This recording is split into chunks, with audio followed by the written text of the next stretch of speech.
Today, I'm going to talk about life in ancient Rome. First of all, I'm going to describe the houses in ancient Rome. Most people lived in apartment buildings in noisy, narrow streets, but rich people lived in big, beautiful homes. The very early Romans wore togas. They looked like a white sheet. Togas were arranged very carefully, in a stylish way. The Romans didn't like togas because they were difficult to wear and they were cold. So they changed to more comfortable tunics, which looked like long t-shirts. They were far more practical. Roman boys wore a tunic down to their knees. Roman girls wore a simple tunic with a belt at the waist. When they went outside, they wore a second tunic that reached their feet. There were lots of different jobs in Rome. The people who lived in the country were usually farmers, and they made food for the people who lived in the city.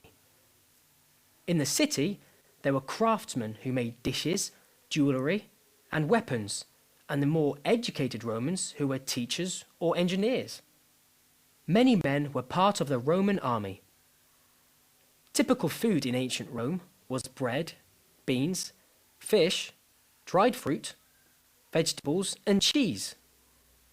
Poor Romans didn't eat a lot of meat, but they did eat some very strange things, such as mice and snails.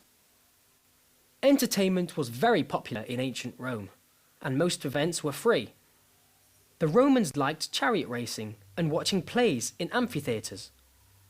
The Romans also loved bathing and usually visited the local public baths once a day. There were about 900 public baths in ancient Rome.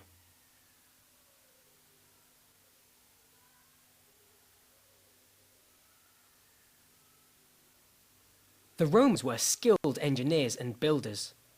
They showed us how to build straight roads and how to transport water via aqueducts, bridges that carry water. They were the very first civilization to heat houses with central heating. Children loved to play in ancient Rome, and we still play many of the games they played today, such as dice games, board games, marbles, and hide and seek. The Roman number system, called Roman numerals, is also still used around the world.